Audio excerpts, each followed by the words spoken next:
Yep. Okay, yay, I can do it. All right, so the next thing we're going, and we're good on time, right? Am I on time?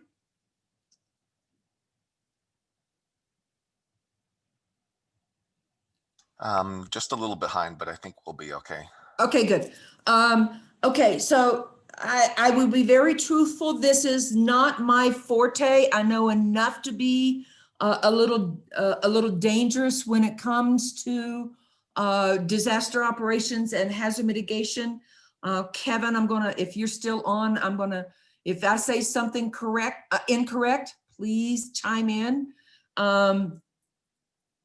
So we're going to talk about what you're going to do when you have a disaster and what funding monies are available to you, both pre-disaster and post-disaster, to help you meet your the requirements. Okay, so we're going to talk about first. We're going to talk about disaster operations, hazard mitigation planning. Then we're going to talk about what sources are available for assistance to get you through the process. So let's talk about disaster operations. So after a disaster, everyone's going to expect you to respond quickly and effectively to them. If it is a large disaster, you may need to have some help from some of your other partners within your community. But everybody wants to get back to normal and they want to do it as fast as possible. Some of the things that you're going to have to do is to assess structures. If you're a one-person shop and you've got 200 structures that are damaged, how are you going to do that? Okay, so you're going to need to do, and you're going to have to permit those structures that are located in special flood hazard areas. So you're going to be flooded with requests for building permits. So some of the things you have to do is immediately after disaster is you're going to have to do your surveys. You're going to have to determine those structures that are going to that are destroyed or going to have further lookout, or there's not much damage to them, so all you need to do is issue permits. So you're going to have to have somebody to help you issue those permits. You cannot waive the permits. You can waive the permit fees if structures are located in special flood hazard areas. You're going to have to enforce those building permits that you have issued. And you're going to have to administer your record keeping for those, because FEMA may come back and say, okay, I want to see your records on what you determined to be not substantially damaged. What is your process? Okay. So under the building surveys, you're going to have to look at, well, how much time is it going to take me to do that? What are my resources? How can I use those resources most efficiently? So if a building is so damaged that it could not be re-entered without careful inspection, you're going to have to red tag those. If a building needs a permit, of course, we know that every structure in the floodplain is going to need to have a permit to be repaired or reoccupied, and you're going to have to determine substantial damage during that building survey. Sorry, I'm reading ahead of myself. So a survey must be conducted to help your permitting office. What do they need? Can they issue a permit? Do you have to deny the permit because it's more than 50% damage? I'm going to talk a little bit more about that in a second. And do you have enough people in your office in order to do that? Now, one good thing that's not covered in these slides, one good thing about this help is 2 years ago, Congress passed the DRRA that has section 1206 in it, where if it's a federal declaration, public assistance will provide help to your office in order to issue those permits, in order to do those surveys. So our PA specialist will be working to help you get you through this time to where you can take it on yourself. It allows this to happen up to 180 days after the disaster declaration. Okay, so help is on the way. We just have to have a presidential declaration in order to do that. We don't always get those in every event. Okay. So, you can look at, in your survey, your ABC. Is it apparently safe? No exterior signs of damage. You can allow people back in. B, the building is obviously substantially damaged or close to being substantially damaged, cannot be reoccupied without major structural or structural work. Or C, it could be substantially damaged. And you might say, well, if it's 2 feet or more of water damage, that's not going to be substantially damaged. Just be very careful with that. It may get you in trouble. It should be substantially damaged, but it might not.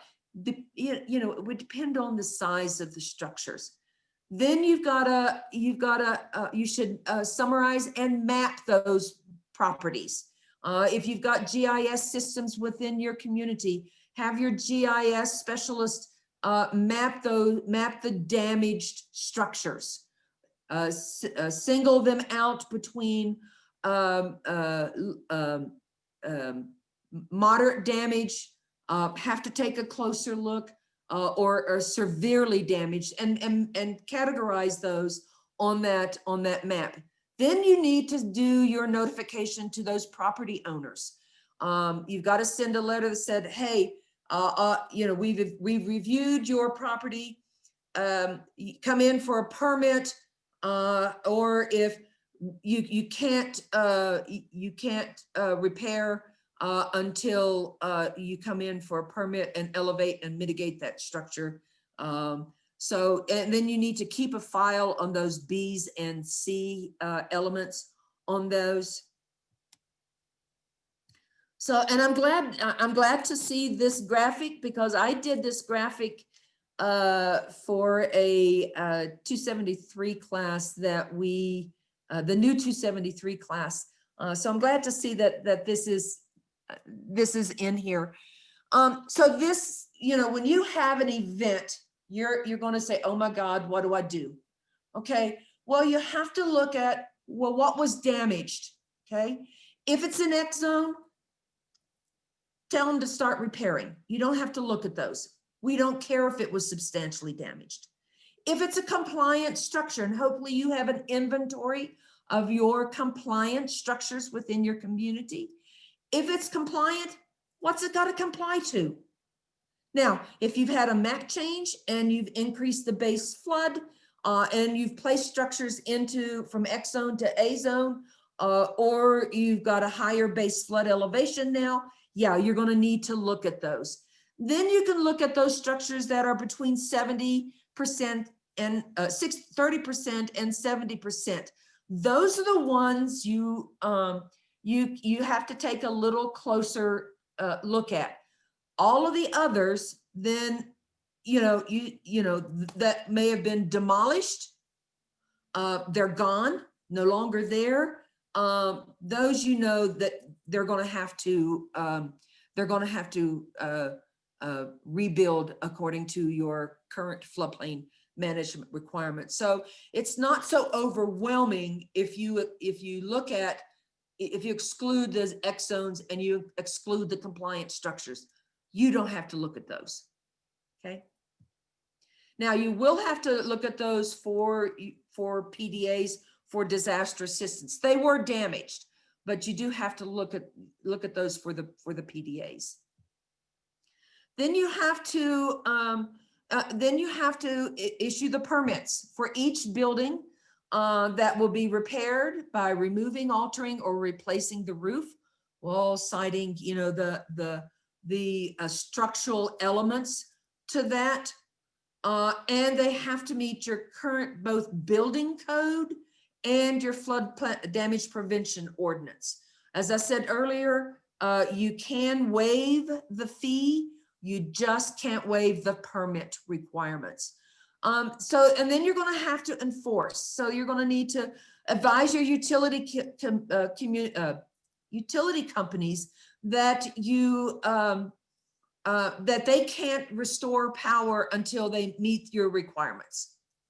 Hopefully you've already got a working relationship with them, so that you can, you've got a process already in place in order to approve the connection. They've met the floodplain management requirements. They've mitigated their structures, or maybe they're not in a special flood hazard area, or they're compliant structures. These are things you need to notify the utilities that, hey, they can go ahead and have electricity. You can go ahead and have water while they're doing the repairs.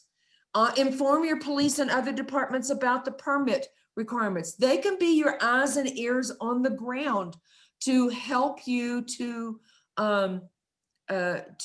be sure that people get permits for repairs. I know a lot of communities say that you've got to post your permit so people can, people in the community and your police and fire and your permitting office sees that they have come in for a permit. Okay, notify properties to ensure that the owners are abiding. You know, we talked about inspections earlier today. They're not required, but highly encouraged. Drive the areas that were damaged. Make sure that people are complying with your requirements. I know it's a lot to ask, but it is encouraged to keep a safe community. Keep a master list or map to track your surveys, your inspections, your permit applications, your occupancy permits. And then under administration, you know, put your permit forms on your website. You know, one of the things you have to look at is, do people have electricity even to be able to download information? So put them in your libraries, put them wherever people are going to congregate, churches, things like this, and maintain your property files. We require you to have your floodplain files in perpetuity, your elevation certificates, your NORAs. We talked about that earlier. Distribute information to public. If you've got public meetings, have your forms that you need people to complete there and available to them. Get technical assistance, and in technical assistance, if there's a federal disaster declaration, typically we would set up a joint field office to assist in the recovery process. Under the COVID, we're not doing that. We are doing virtual JFOs, but technical assistance is still available through the state or through FEMA to help administer your program. So next, let's talk about disaster mitigation planning. So disaster mitigation planning is, you know, there are laws that are now in effect that require you to have plans in order to get funding or for certain activities. So in disaster planning, all actions that can be taken, this is the definition of mitigation, all actions that can be taken to reduce property damage and the threat to life and public health from flooding. And all is the critical word here. Each community should consider all possible measures that can be used to mitigate the flood hazard areas. Okay, make it more, and planning makes it more manageable to help you do that. So you should have sat down with your emergency management, with fire, police, and put a mitigation plan together as to what you're going to do in order to address the hazards that you have identified that can occur in your community. Okay. And then you're going to talk about, the strategies to do that. So some of the strategies you're going to look at is prevention. It's designed to keep an existing flood problem from occurring while getting worse, or getting worse by ensuring that development does not cause flood damage. Protection, used to modify structures subject to flood damage, whether they rather than keeping the floodwaters away. Can you build is there a small project? Is there a levee? Is there a flood wall that you can build? Natural resources protection. This preserves or restores the natural areas or the natural functions of your floodplain. Emergency services protect people during and after a flood. So these are going to be how are your fire departments going to respond? How are your police departments are going to respond? Because they're going to be overwhelmed too. Can you do structural projects to prevent floodwaters from reaching properties? And then you've got public information, which is education. And it's the best way to help people help themselves.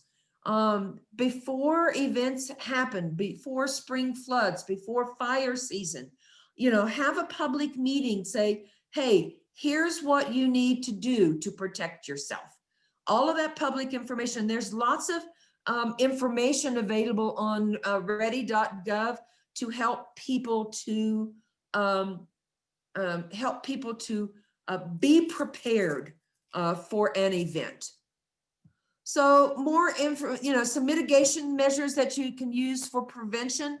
In your planning and zoning, do you have a master plan to address stormwater management? Open space preservation, floodplain development regulations. Do you any substantial improvement or substantial damage? Do you have higher standards, higher than the 1 foot freeboard?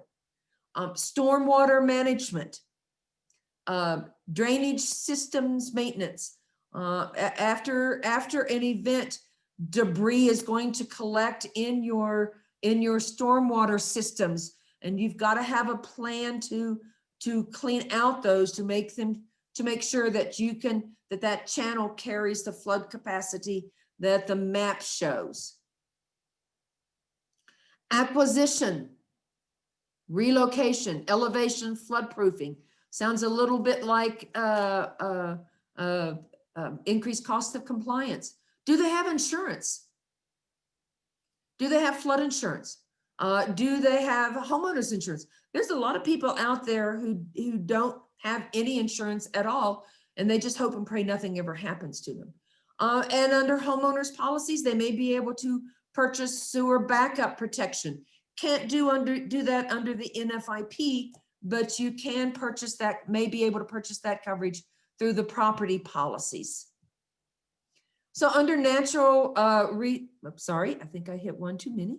Okay, natural resources, some mitigation measures are protect your wetlands. They are storage areas for the flood. Erosion and sediment control. Again, your debris and sediment and rocks and boulders are going to be carried by those floodwaters, and they're going to settle in your stormwater systems. Okay, have some best management practices. Say, hey, we're gonna use our roads and bridges people to help us clean out the channels to clean up. Okay. And then do you have a flood warning system under emergency services? Do you have a plan for your flood response? How are you going to do your surveys? How are you going to assess substantial damage. You need to have plans in place in order to do that. Who's going to help you with that? Are you going to use a compact, your EMAX, things like that? How are you going to address damage to your critical facilities? Are they flood proofed? Do you have generators? Do you have things like that? Health and safety maintenances. How are you going to address nursing homes? When it comes to keeping those people safe when they may not have the mobility in order to escape themselves. Then under structural, can you build a reservoir? The levees, flood walls, seawalls, channel modifications to reduce the risk for flooding, diversion channels. We've got a couple of those going on in North Dakota that's going to reduce once the projects are finished. Now these projects take a long time to complete, is going to reduce the risk for flooding. And then on public information,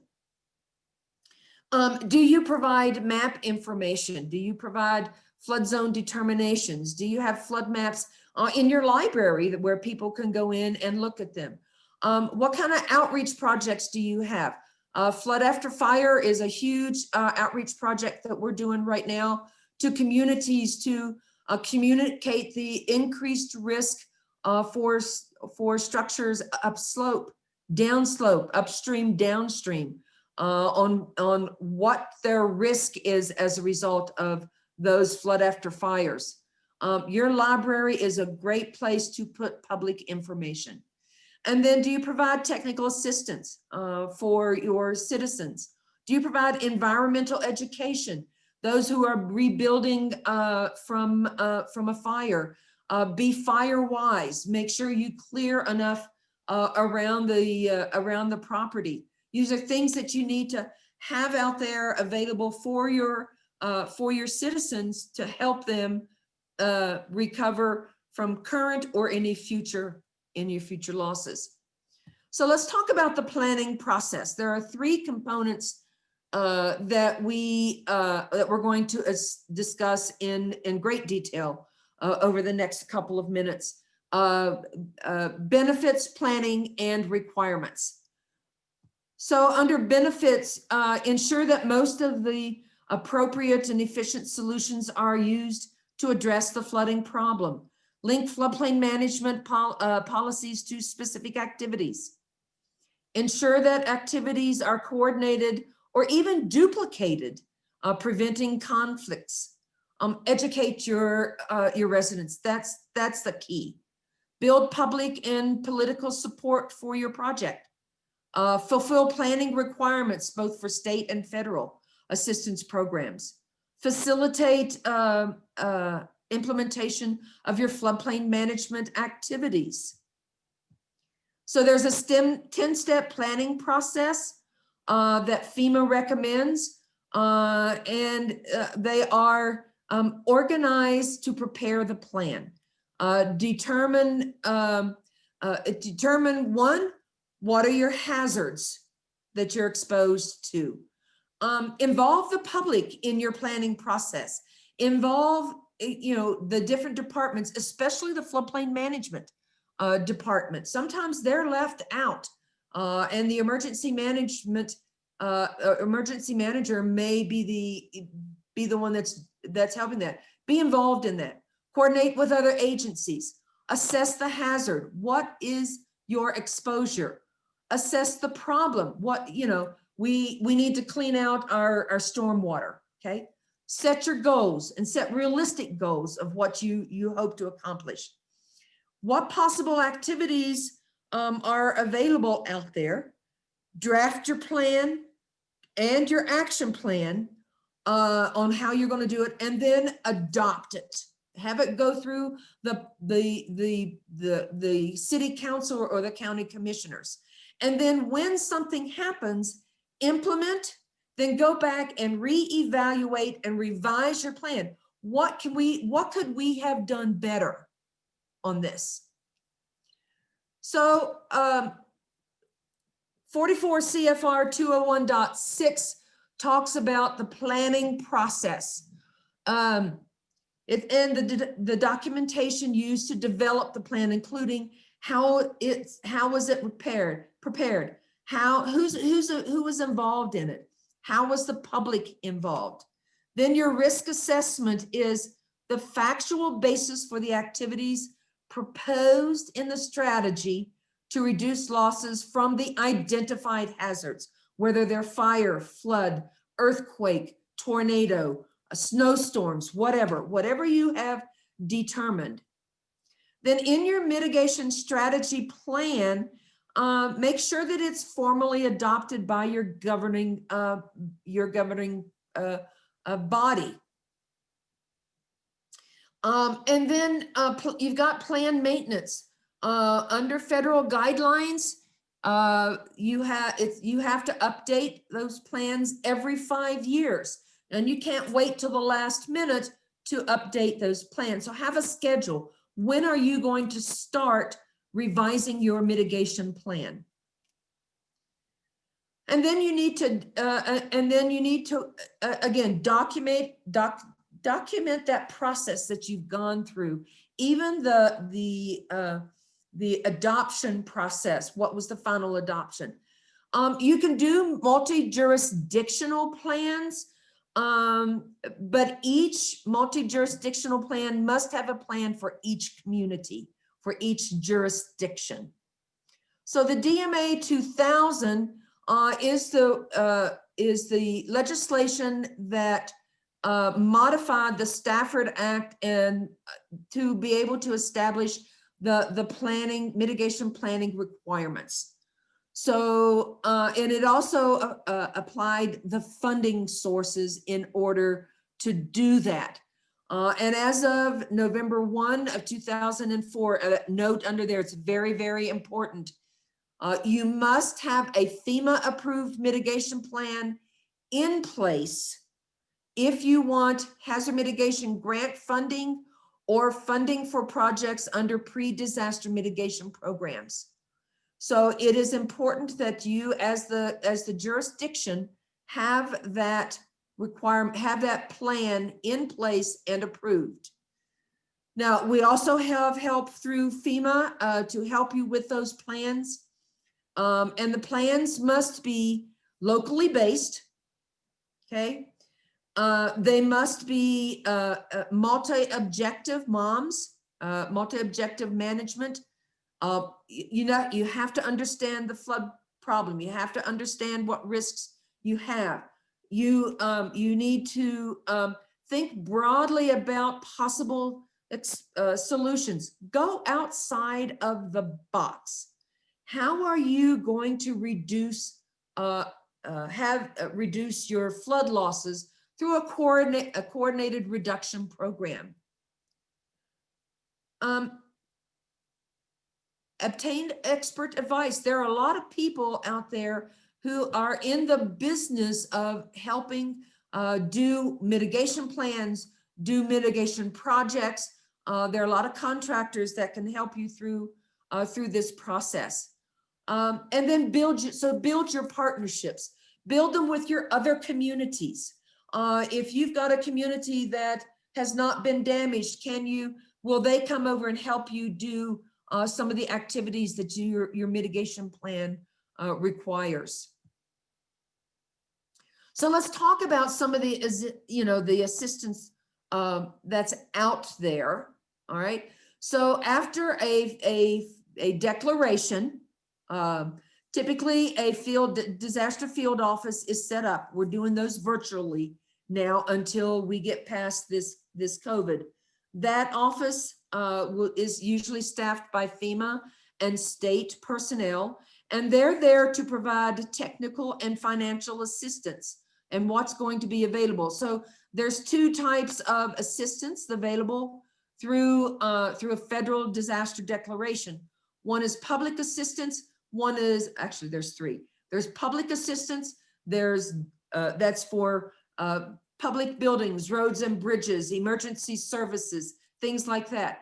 And then there is individual assistance that helps property owners, primary residences only, to be able to recover, makes temporary housing some repairs to buildings, but keep in mind that assistance is limited. The maximum is around $36,000, but the average grant is only about $5,000. So you're going to have people who are going to need some financial assistance to be able to repair. Even if your community did not receive a presidential declaration, there still may be grants available. There's pre-disaster mitigation that's out there. There's flood mitigation assistance that's available for repetitive loss properties. Now there's an application period. There's an award period. They have a long tail. It's a long process. Okay. In 1997, FEMA ruled that funds, hazard mitigation grant funds, could be spent on appropriate projects throughout the state that received the disaster declaration.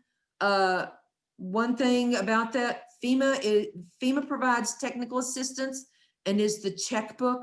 The state sets the priorities.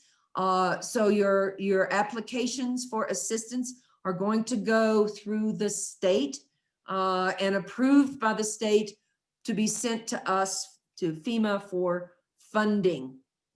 So we've got a staff that's there to help you review your mitigation measures, your techniques, what sources can you use. Regulate during the reconstruction, analyze the damages to identify areas that are prime for acquisition. If you've got a low area where there's manufactured homes and they get flooded over and over again, maybe it's time to move them out of that area, find another place to put them. There's assistance to help you with, if you've not got a mitigation plan. There's also help through the disaster process to develop those plans. We can't provide funding until you've got an approved plan. A lot of times we work during disasters to get those plans in place and get them effective so that we can provide assistance to mitigation funding to those communities. And we provide technical assistance not only to communities, but also to property owners. And now we've got that DRRA section 1206 that provides bodies to help you with your permitting and your floodplain management compliance issues, substantial damage, things like that, that's going to help you to start your recovery process. So so these are the different types of assistance in a presidential declaration: public infrastructure, public assistance, human services, that's individual assistance, mitigation plans, that's HMGP. Okay, there are small business loans that may be available to property owners to help them recover. Of course, in a disaster situation, SBA is the first place anybody goes, other than public infrastructure, where individuals are going to go for assistance. If they're not eligible for an SBA loan, then they move into the human services or individual assistance arena. So in the public, in PA, there's a cost share, 75-25, where FEMA, the community is required to have to front 75%, could be in kind. This is for public agencies. It could be FEMA can provide funding above the cost of repairing structures if the proposed mitigation measure is technically feasible, cost effective, and required by a state or local regulation. Disaster assistance for a building can be will be reduced by the amount of flood insurance they could have purchased if they did not have flood insurance on that building. So up to 500,000 building and up to 500,000 contents can be deducted from your your worksheet for public assistance. Human services are for temporary housing, food stamps, unemployment, individual and household grants. It's a grant I was talking about, up to about $36,000, but that average grant is about $5,000. But the disaster has to include individual assistance in order to get that. Your mitigation projects and planning could be projects for severe repetitive loss. There could be projects for repetitive loss structures, coverage under the HMGP HMGP program, for pre-disaster mitigation that came to us from DMA 2000, and under our BRIC now, which is, I forget what section, but we can have up to 6% of the disaster funds set aside for building resilience in a community. Requirement is you've got to have a FEMA approved mitigation plan for project applications. These are PDM and FMA are both competitive. So you're dealing with the country, not with the disaster. Flood mitigation assistance is to eliminate long-term risk of flood damage. These are going to be for your repetitive loss properties that must be insured through the NFIP in order to get funding for those. And then SBA.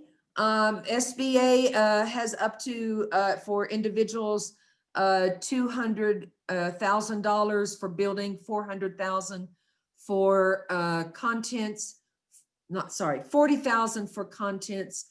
And then for businesses, I believe it's 1.5 million for damages, including economic injury, which is like loss of business interruption, loss of use, things like that. So here are your HMA and your matching requirements. HMGP is 75-25, but management costs are paid at 100. PDM 75-25. If it's a small impoverished community, that can be increased for activities to 90-10. Small tribal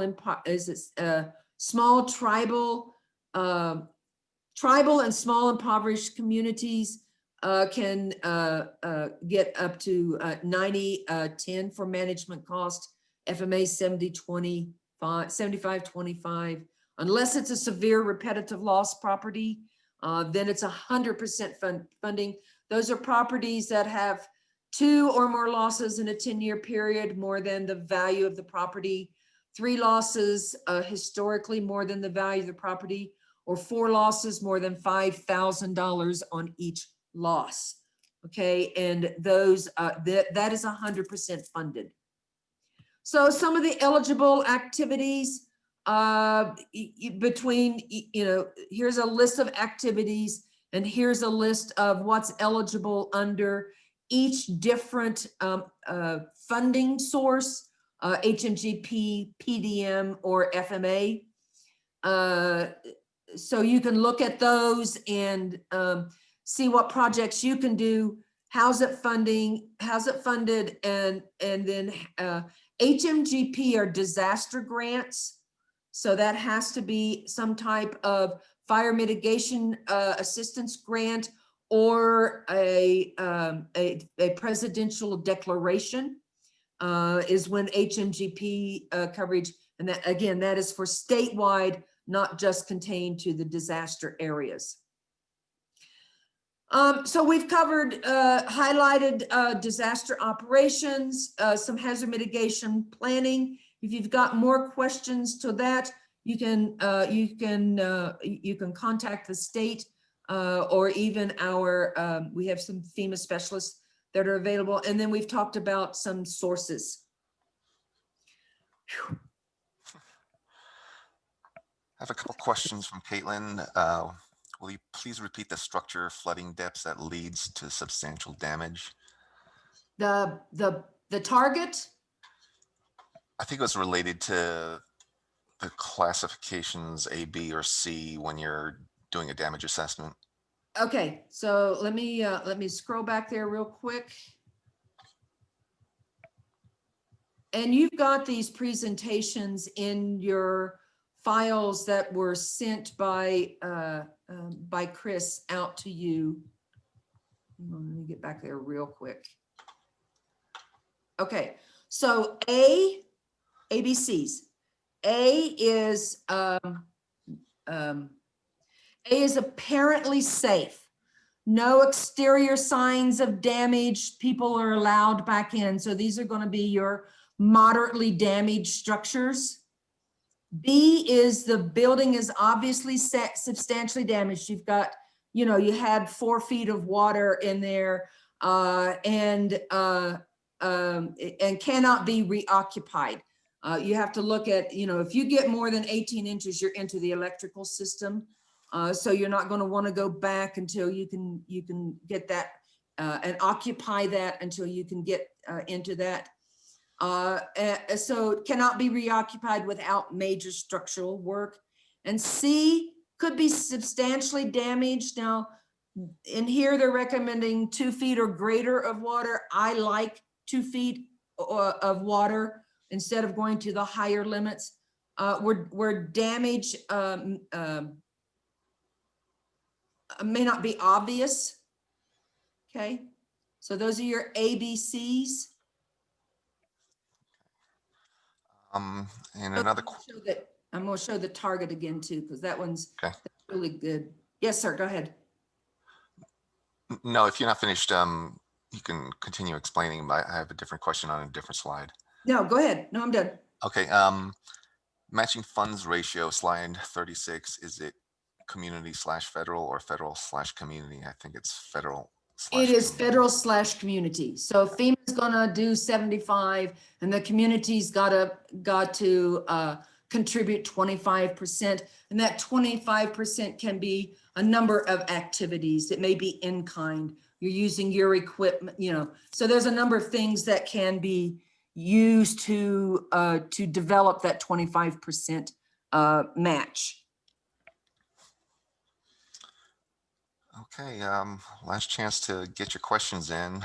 And that could be on any of the units.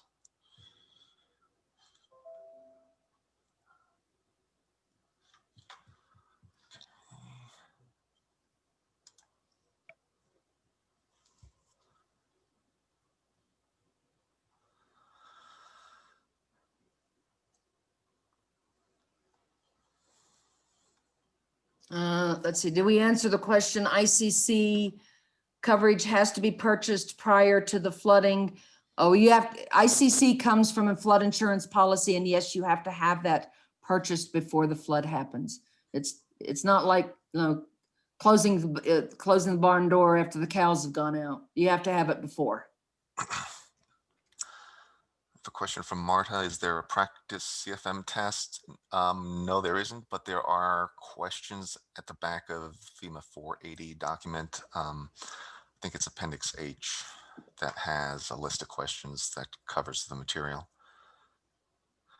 And yes, the recordings will be available next week. I need to work with the CASFM people to actually make that happen.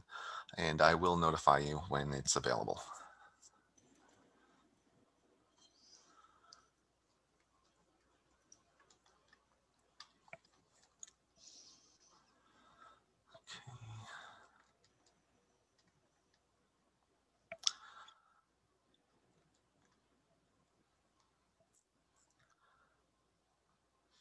I'd also like to repeat what I said earlier about the test. There's a test in Golden on November 10th. that has a lot of room still for people to take it, and it's all going to be COVID safe. You're going to be socially distant. There's also a test in Greeley occurring on December 9th. That test will be more limited in the number of people that can take that.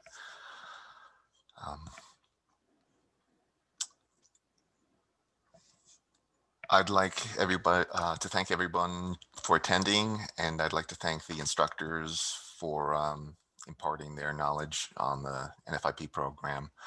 And for those of you taking the test, good luck. And feel free to send me an email if you have any questions, either on these presentations or on the test. Thank you, Chris. Thanks for hosting. Thank you, everyone. All right.